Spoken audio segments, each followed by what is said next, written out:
First, I want to thank James for inviting me to share a little about what I know about the Oakland Mansion and Plantation and how my own story became intertwined in it.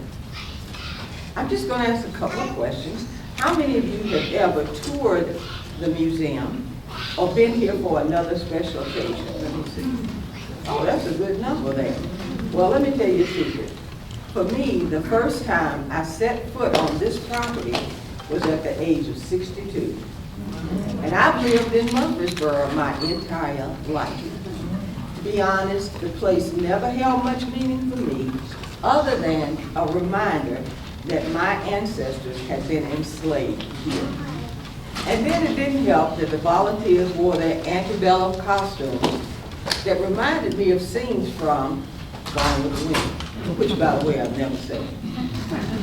Those dresses and bonnets alone at that time were very offensive to me, so I made myself very scarce. Now, of course, you can Google Oakland Mansion and find out all you need to know on the internet, but I wanted to give you just a few facts about Oakland to bring you up to speed in case you didn't know. Now, I gotta do this. All right. This is the mansion, as you know, over here. And of course, Dr. James Maney and his wife, Sally Murphy Maney, came to this area from North Carolina in the 1810s. Sally inherited 274 acres of land, but as you know, at that time, women did not own property, so her husband was left to run the plantation and manage the land. The enslaved people that had been brought to the plantation built a home, worked the land, and sustained the entire operation. The Maneys had also brought some enslaved people with them from North Carolina to help work on the plantation. The earliest home was a modest two-room brick hall and parlor design. A two-story addition followed in the 1820s, and just before the Civil War, the Italianate-style parlor, library, upstairs bedrooms, grand entrance, and the sweeping veranda were added. The mansion at that time was at the height of its glory. But again, all of the building and the work had been done by enslaved labor. During the Civil War, the mansion suffered much damage and was used to house wounded Union soldiers. Today, Oakland serves as a house museum. And if you tour there, you'll find out that many of the furnishings in the mansion today belong to the Maneys and their related families, the Darrows, the Roberts, and the Teutons. Roughly a third of what you'll see in the mansion today actually belongs to the Maneys themselves. Over time, the Maneys became one of the largest enslavers in Middle Tennessee. From owning just 10 people in 1814, the number grew to about 50 in 1820 and nearly 100 by 1840, and a total of 121 enslaved people across their two properties in Tennessee and Mississippi. Now, just to give you some idea about their wealth, if you looked at what they had today, their land holdings here in Murfreesboro, it would be worth approximately $207 to $270 million. Well, a lot of money. Now, when they were in need of laborers to work the land and run the plantation, they came to the coast of Africa, and there they took the people that they wanted and needed. And the Africans actually served their purpose, because if you remember, when they first came from England, they brought with them indentured servants. And of course, if they ran off, they had a way of just fading into the population. But if you brought an African here, there's no way he could hide from the color of his skin. So it made them nearly impossible to escape. They looked at the Africans at that time as less than human and easily disposable. So many of those people would not survive the journey chained together in a boat. Many would jump to their death in the sea rather than be a slave. And if you remember that song, and before I be a slave, I'll be buried in my grave and go home to my Lord and be free. And by the way, I don't sing anymore.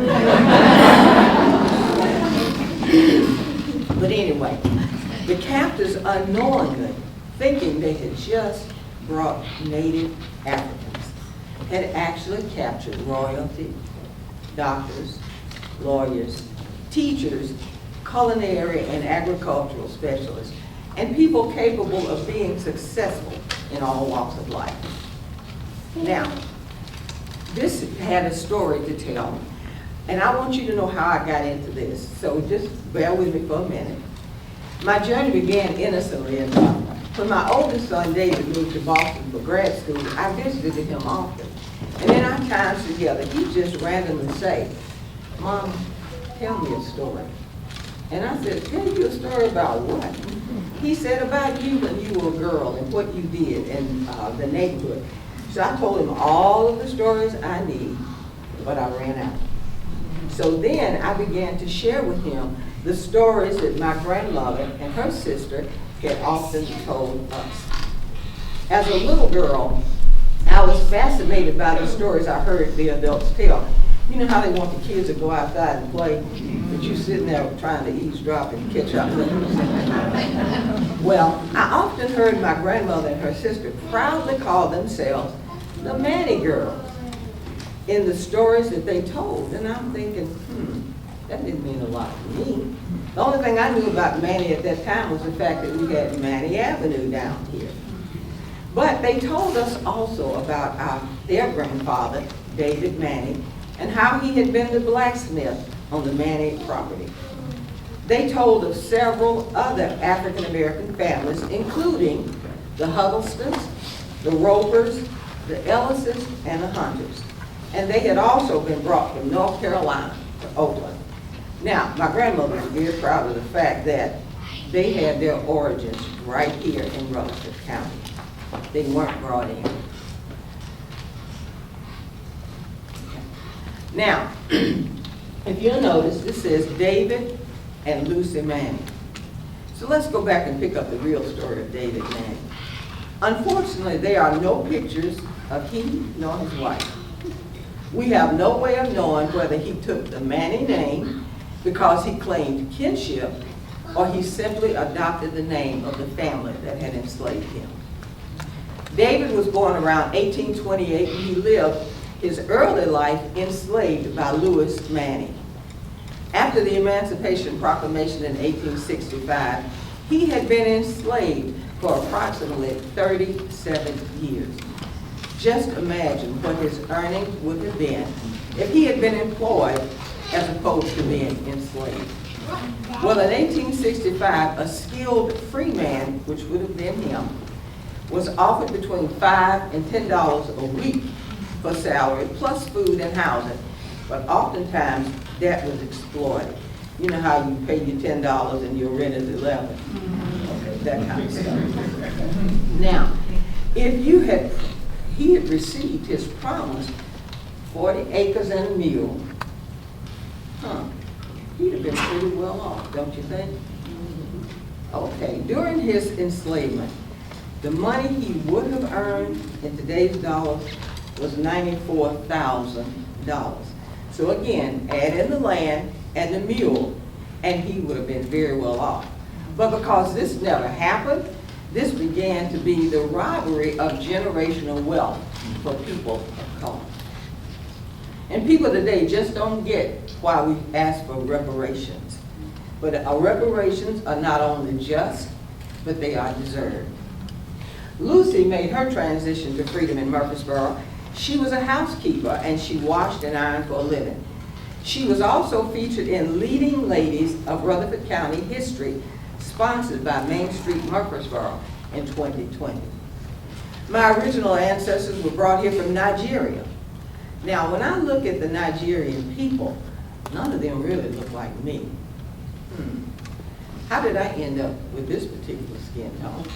I'm glad you asked. The answer is pretty simple. Tragic, but simple. One of my grandmothers, and I have no idea which one, but one of my grandmothers was raped by one of the Maneys or one of their white overseers. How did I know this? Well, in the census taken in 1890, my great-grandfather, Luke, David's son, was listed as mulatto. And of course, that simply means biracial. Unfortunately, we have no images of David to compare looks and color, but we do have pictures of his children, Maney and Luke. And back then, when they thought people were just going to jump the broom to get married, my great-great-grandparents actually had a legal marriage. And I'm very proud of that, so if you just look at that.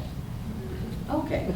Now, David and Lucy Burke married in 1869, and this is a copy of their marriage license. Again, this helped clear up that old myth and stereotype about jumping the broom to be married. Lucy had also been enslaved on the Maney plantation, but there are no records available that give us information about her parents or her siblings. Now, David was a devout Christian, and he soon became one of the founding deacons of First Baptist Church on East Castle Street. The year was 1853. Now think about that. That was 10 years before Emancipation Proclamation. Knowing this also tells me a little bit about the nature of the Maneys. They did not free them, but they did allow them to establish a church. So First Baptist Church celebrated its 172nd anniversary in 2025. And each generation of our family has worshiped at that church. And of course, we just installed our historical marker there, and we really want to thank the members of the Rutherford County African American Historical Society for helping make that possible. That's our church. Now, David and Lucy had 3 children, Luke, Maney, and another child that did not survive. Along with his skills as a blacksmith, he worked on the railroad in Murfreesboro after he was freed. He worked hard to build a life for his family. He even owned a home at the corner of Jackson and Highland Avenue, what we think was previously known as Stone Street. And we can only speculate that the house was lost in the Great Depression. There is no record of the final resting place of David and his wife. However, we can assume that they were buried in the M section of the Evergreen Cemetery on land that was donated by the Maney family. The records of the Benevolent Cemetery eliminate the possibility of their being buried there. A monument was constructed through the collaboration of the African American Historical Society of Rutherford County and the Oakland Association. And if you ever have a chance to go out there, please go by and see it. Now, David and Lucy, remember, had 2 children, Luke and Maney. Luke was my great-grandfather, and he followed in his father's footsteps and also became a blacksmith. This is Luke. Luke was a soldier at this time. He fought in the Spanish-American War and was honorably discharged. He was interred in the Stones River National Cemetery, right here. Okay. And that's the copy of his tombstone. Now, his sister Maney married but never had any children. And she ended up at the end of her life moving back with her mom and her dad. But I did hear lots of conversations with my grandmother, and I'd hear them say, well, Aunt Maney did this and Aunt Maney did that. But unfortunately, I never knew Aunt Maney.